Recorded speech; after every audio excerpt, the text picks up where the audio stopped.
Okay. Well, thank you, everyone. Thanks for joining me. Hope you had a good lunch.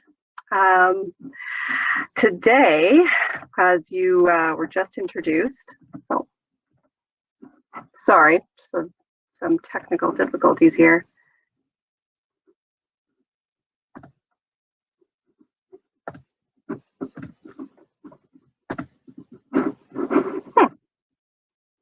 Let me see. Sorry about that.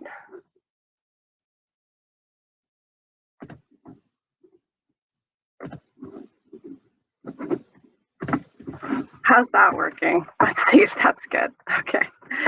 Okay. Thank you, everyone. Thanks for joining me today. My name is Jennifer Smith, as Belinda said, and I'm with the Toronto Region Conservation Authority, a Restoration and Resource Management Group. I'm going to present to you today an ecosystem approach to invasive species management in the Meadoway, creating a linear connection to communities and ravines across a 16-kilometer stretch in Scarborough, Toronto. The Meadoway project was initiated by the TRCA in partnership with the Weston Family Foundation, City of Toronto, Hydro One, and Infrastructure Ontario. So the Meadoway is a unique revitalization project that will convert a 16-kilometer stretch of Gatineau Hydro Electric Corridor, that's 200 hectares, into an urban linear park, including a high-quality meadow restoration ecosystem with native wildflowers, grasses, and berry-producing shrubs. The Meadoway will connect 7 watercourses and more than 15 parks across Scarborough, providing a green, active transportation link between downtown Toronto through the Don River Valley and Rouge National Urban Park. You can see on the map, we've got on our left side, which is the west end, that's the Don River Valley system. And then on the east side of this corridor, you can see that's the Rouge Valley system there. The pillars below the map guide our project. So we've got connections, natural environment and education, transportation, recreation, community and public realm, and ultimately, of course, is a blueprint for revitalization. At this point in the project, we're more than halfway through the meadow restoration process, which began in 2011 and should be complete by 2024. So the Meadoway was broken into 7 sections for prioritization purposes. The project began in section 4, kind of midway through the corridor map you saw. It was 3.5 kilometers long, and it began as a pilot project called the Scarborough Center Butterfly Trail. Prior to 2011, it was a barren 40-hectare area of turf, mowed 8 times a year. And you can see it there in that pre-restoration photo up at the top left. These photos here continue to show you the progression that happened in the corridor as the area was transformed into a meadow habitat over time, which I'm not going to get into today. And it also includes now a multi-use trail with other improvements and community engagement integrated. This pilot had an overwhelmingly positive community response, and it proved the concept and inspired the vision for the Meadoway project. So, successful meadow restoration in the Meadoway means successful invasive species management. They are incredibly linked. And I've outlined here the general best management strategies that we implement for various components or species. So it starts at the top where I've indicated our site prep. And this, of course, indicates our management plan for 3 to 5 years, and it's rooted in adaptive management and monitoring. So our site preparation. It's what we do to prepare the soil for native meadow seeding and ensures that invasive species aren't present to prepare again for that native meadow seeding. We typically integrate 2 blanket sprays of 2% glyphosate to get this done amidst our site prep cycles. Now, following seeding, best management practices target various species as I've shown here. Now, dog-string vine and thistle species are most common, that's creepy and Canada thistle, are most common invasives in the Meadoway. We typically apply glyphosate at 5% for the spot application for the treatment of these 2 invasives. Now, the last 3 invasives there that I've got on my table, they spotted knapweed, garlic mustard, common tansy. We've implemented mechanical methods to manage these. Their distribution is much more sporadic, usually quite isolated, unlike DSV and thistle species that are much more common in the Meadoway. And those mechanical methods we've implemented for spotted knapweed, garlic mustard, and common tansy have been successful. I'll get into that a little later. Also critical to our plan in the Meadoway is to keep shrub or tree encroachment at a minimum. And this means we're cutting or treating stems that occur inside the Meadoway outside of our designated shrub or forest areas. Okay, so our monitoring strategy includes 24 large monitoring plots. Got a photo here of the crew setting it up, and 240 subplots within those. So that's 10 subplots within each large plot. These plots are placed within just the seeded sections of the Meadoway. And since 2017, we've implemented invasive species management in sections 4 and 7. Those are the more mature sections. Okay, so we did find DSV in almost all of these plots since management began, but we have had successful management. And I've kind of indicated what we found in our monitoring over time to do with DSV and thistle. So what you see here is that DSV cover was eradicated from 18% of subplots over time, and DSV cover was decreased from an additional 20% of subplots. Thistle cover here was eradicated from 22% of subplots and reduced in 39% of subplots. So we're really seeing an improvement in the site, increase in biodiversity as we watch that thistle and DSV cover drop. Okay, so what lessons can be learned from the implementation and monitoring of these invasives with our best management practices? I've got a good list here. So we've created, as part of the plan, these mown buffer strips that allow for a buffer between the meadow restoration footprint and adjacent other uses, such as those shrub or forest areas, which tend to be less managed. And this buffer allows for us to reduce encroachment of invasives from these less managed zones. We've noticed that overseeding invasive species management areas following our best management practices is really important to bringing back diversity. And on that note, it's been clear that established meadow keeps out invasive species quite well on their own. Okay, so more lessons learned. We've noticed that young plants are easier to manage either with pulling, so mechanical methods, or herbicide. They're much more likely to uptake the chemical.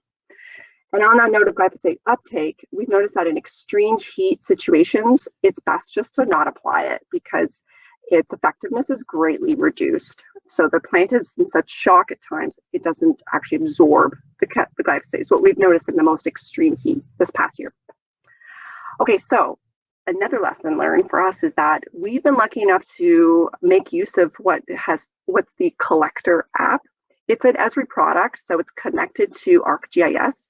And essentially what it does is it allows folks in the field to basically live update the mapping of our invasive species and really anything else. And using this, it's really easy for everyone to track, map, and coordinate our invasive species management. It's been really helpful.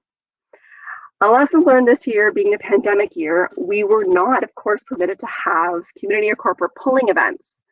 And we know that many hands make light work. And this year we felt it more than ever. You know, one afternoon with 50 people or so to come out and pull spotted knapweed, you can target like several hundred meters squared, and it's great fun. So it really helps the process along, especially for the mechanical management. Okay, last lesson learned. Use of chemical over mechanical methods can be more cost effective, but it's not always the best method for management.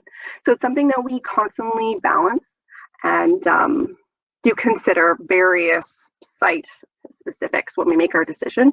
But of course, with chemical, often you don't have to go back and do as many treatments. So that's where it can be more cost effective. Okay, so yes, we've had success in implementing these best management practices in reducing the invasive footprint. However, we continue to strive to reduce the use of chemicals on site and improve the efficacy of our invasive management. And this is largely why we've begun conducting research within our own team and also in collaboration with universities and colleges. Got a few photos here of some of the fun things we've been doing. Research is pretty diverse, but just for the purposes of today, I'm going to cover off the research that focused on mechanical methods, herbicide alternatives, and 2 other novel methods. So some mechanical methods that we played with to try to understand if it was a better option for us. First off, we started implementing repeated tilling, so that's 5 cycles of tilling, to replace our herbicide spray cycles when doing our site preparation. And we saw a reduction in invasives over time with this method. So after a few runs of the till, we were still noticing a couple DSV coming up, and in some sections, dog stringing vine in like almost full coverage, just adjacent to the meadow footprint. So not too surprising. But by the 5th cycle, we were noticing barely any invasives popping up. So we thought it was so successful, and we have such strong faith in this method now that Section 5, which is set to be restored this year, is planned for no blanket spray. It's just fantastic. Okay, secondly, I've got listed here that we began playing with more mechanical methods to manage our thistle species. So instead of our spot spray in 35 hectares, we instead used just cutting down the thistle at the base as many times as it took throughout the season to prevent flowering. Now, we don't yet have a conclusion of what this will mean for 2021 thistle growth, but we're optimistic, and we'll have to keep you guys posted. Okay, lastly, we looked at different options for managing spotted knapweed, common knapweed. Our trials compared pulling, cutting, glyphosate application, and final sand application. Final sand is an organic product. Its main ingredient is ammonium soap of fatty acids, so it's very acidic. And comparing those 4 treatments, we determined that the pulling actually was the most effective. The glyphosate certainly compared, but because glyphosate inevitably seems to have some non-target die-off, that was why we concluded the pulling was the better method for us and had good effectiveness. Okay, additional trials. We looked at alternative herbicides, organic herbicides for managing dog strangling vine. We set up plots where we compared the 5 treatments that I've got listed here. That's glyphosate, 5% solution, chelated iron in a product called We Be Gone, 20% vinegar, that final sand product of ammonium soap, fatty acids, and a borax solution. We applied those at 3 different replicas and looked at what was the results. You can see in the photo there that we've got almost complete coverage of dog strangling vine. Okay, so these are photos of results 2 months after the application. And what do we see here? Well, we see that the glyphosate has effectively killed everything, including the dog strangling vine. So that's positive. Our Weed Be Gone and the vinegar, it burned the tops of the DSV it hit, and it did reduce the seed pod production a bit, but the DSV grew back pretty happy, nothing too significant determined. And the borax application, the plot looked very similar to the control, so it was deemed to be ineffective. Then on the final sand front, we actually found that it was fairly effective, and it was our choice of application in this situation. And that being because it didn't kill everything. You can see it still looks pretty green. There is some DSV, but the grasses are growing back. There is cover still, which we want. It's very important. Okay, so let's dive in and just take a look at what happened with that final sand treatment. So we've got June 22nd. That's the day of our application. DSV's in flower, it's green, it's happy. June 26th. So it's 4 days later, very quick, like change of color in these plants. So it's very quickly been absorbed, killed the plant, killed the tops, it seems. And July 16th, we're seeing that confirmed. Couple sprouts of DSV still popping in there though. In August, you can see the grass rebounding, which is excellent. A few like DSV still there, but much, much lower in density. And end of the season, what we're seeing here, well, we've still got our grass cover, which is fantastic. But there are some DSV pods, same conclusion, it dropped the DSV cover by a lot. So we're pretty happy with that. Okay, these are our 2 novel treatments, novel strategies that we implemented. We don't have firm results from either, but we're pretty excited about what they could show us. We trialed out using a hot steam treatment. You can see the applicator there. We're aware that the application of the steam needs multiple times, and They even have a tool where they can steam roots. So this is something that we're going to implement in 2021, and we're quite excited about it. Our second novel strategy it came about, the thought for it, from a collaborative research study that we conducted with the University of Toronto. And that study suggested that common milkweed may be able to keep out dog-string vine encroachment due to its strong allelopathic effects. So they were shown to be stronger than dog-string vine. So because we thought, okay, maybe they can keep out DSV, we put down a bunch of milkweed seed. You can see some of the crew members there, and we're hoping to establish a milkweed buffer.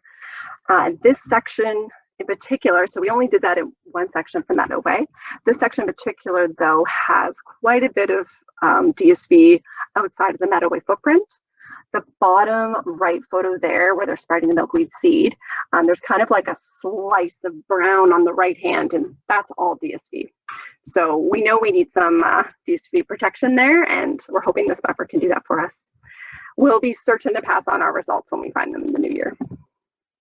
Okay, so invasive species management in the Meadoway is not just isolated to the restoration process, but also our community engagement and community connections. So we've conducted and hosted some community polling events for knotweed and thistle, not this year, not in 2020, like I mentioned, but in previous years and hopefully down the line. We've led some community walks and social media education, and both of those have focused on invasive species in the Meadoway and treatment methods for homeowners and anyone who's interested.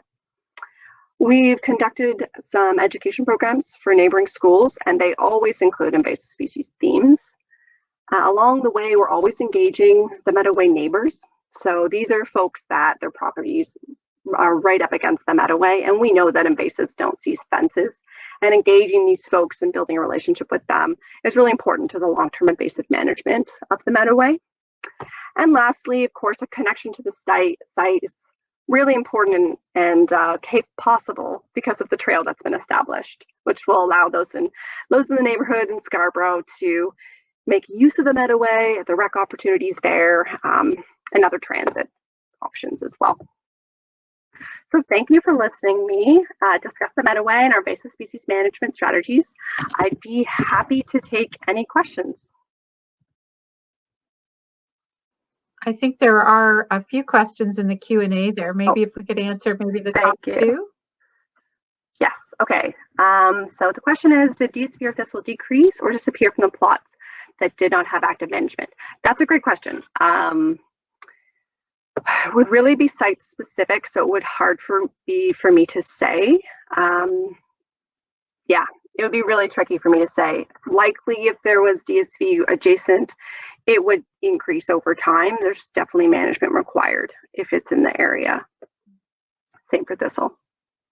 Okay, next question. It jumped around, but I'll answer the question.